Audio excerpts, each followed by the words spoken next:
There's no doubt the economy is slowing down. The US economy is slowing down. But is it a recession? I don't quite see it yet. One sector I like almost everywhere, and you touched on the Europe, is defence.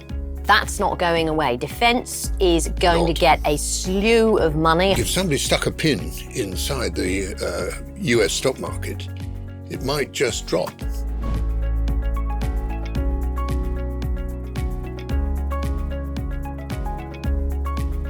No, well, one sector I like almost everywhere, and you touched on the Europe, is defence. That's not going away. Defence is going to get a slew of money. I've seen some of the deal numbers on European defence companies of something like tripled. I mean, it's still low numbers. So all those companies like Thales and the metal one from Germany, Rheinmetall, which I think is unbelievable the performance. Done extremely well, but could do even Italy's more. Stepped up to the plate, hasn't it? Well, because here's the thing: it's not just investors who are interested, understandably, in new defence technology. I think that's the key. It's the marrying of the defence with tech. You know, it's not tanks on the ground. It's drones. I read about one. This is a funny one. I think it's called Swarm something or other. But they have created, or apparently, cockroaches that we put a little camera on to be surveillance devices. Really? I mean, astonishing. It's the sort of thing you think Rolls-Royce would probably get hold of as well. They will. Well, and also, don't forget BAE Systems. Yes, incredibly. Looking at the labour data in the course of the last couple of months, it doesn't look that great, I don't think, as regards Mr. Trump, or should I say President Trump. And there's even a threat of people muttering about recession. How do you actually see things? I certainly see the US economy as slowing down. In fact, the jobs numbers were surprisingly robust because there was this period where, at the very least, Trump came in and was cutting back on government jobs, as we know.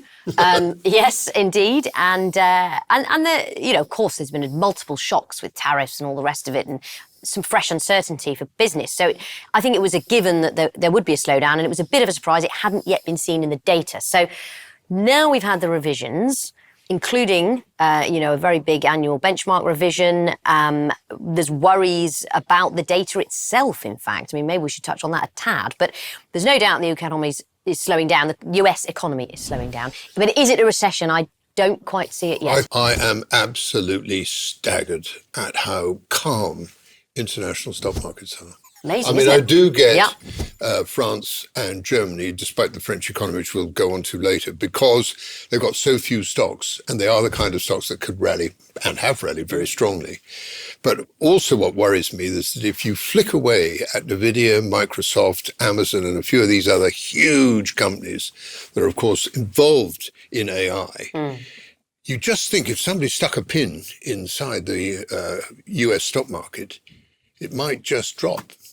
I'm not sure. I mean, there's got a huge amount of liquidity out there, so I'm not certain it will happen. But every time I scratch the back of my head, I think, gosh, it doesn't look good to me. What do you think? Well, the recent earnings season in the US has seen a number of companies' guidance being disappointing, saying that some of this slowdown we talked about in jobs starting to feed through. Companies are saying, we don't quite see as much sales as before. Things like Lululemon, they had a terrible after their earnings came out due to guidance being lower. But if this is the slightly quirky nature of global markets, where as we started this, the US feeds everything else. And actually the US is now 7 stocks.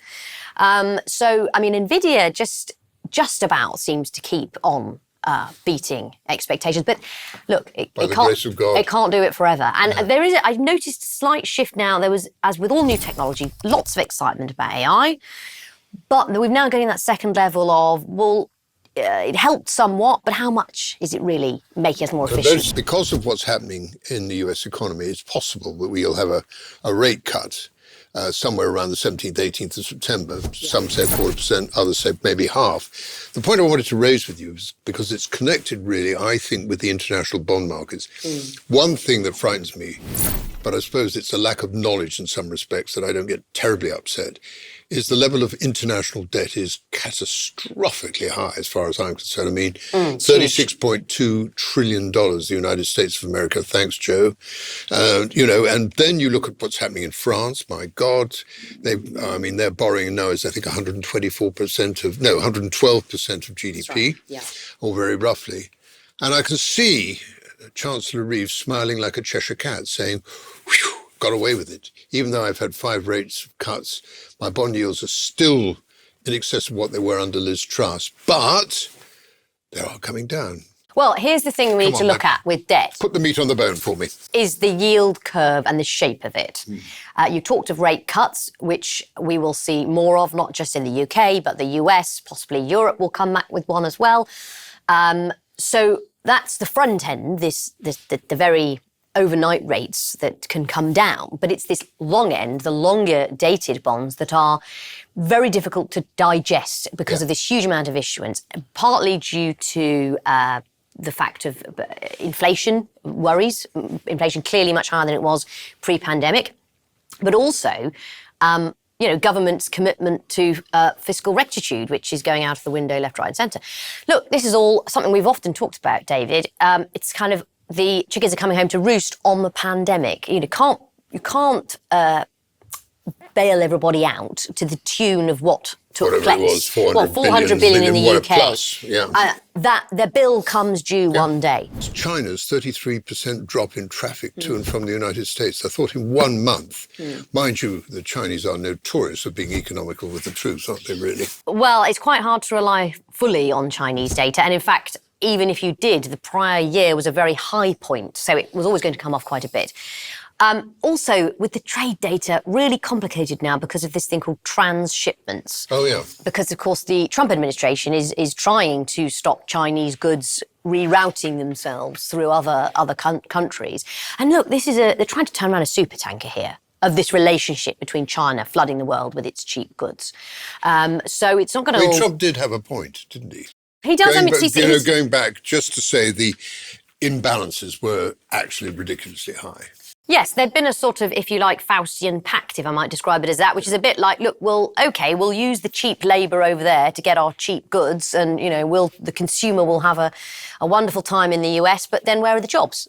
I mean, that's the argument, isn't it? Well, the other thing is, of course, that it's going to take 5 to 10 years to build all these factories that he wants. I mean, at least. I mean, that... It's not. This isn't a job. This isn't going to be done in a week or two. No and way. in fact, actually, that is quite relevant for the data because we're all used to this long business cycles. I mean, President Trump is trying to do overnight revolution, so it is going to make the data. It's quite hard to peruse the tea leaves as such. Beautifully put. My word. I just hope that when the UK budget comes up on the 26th of November. That the Chancellor, well, I should say the Prime Minister, don't hang their coats on the bit of luck they've had from the United States, seeing bond yields come down, and also France, which of course is in a right pickle, and could well see bond rates there go up, in my humble opinion. Do you think, I mean, we keep getting this, how can I put it, flood or slew of comments made from various government ministers, whether it's all over social media or the rest of it. A lot of it, I think, is trying to reassure people where they've overdone it and shouldn't do that on a consistent basis. But now, take us through also what you consider to be the pitfalls, for want of a better expression, of the third reset. Or the what phase are we in? Well, I know. Phase 2, phase 3. Well, exactly. Keir Starmer keeps telling us it's a new one. Well, look, just for a moment to talk about that bet on bond yields that effectively the UK government's making. It's almost like being a bit of a hedge fund trying to bet on, it's come off, great, our numbers look better. Well, could be all the other way around, a week later, a day later. And we know how markets work. And this is what's quite astonishing right now, is that you've got a government focused on a date of the budget, but markets move as we're talking. Yeah.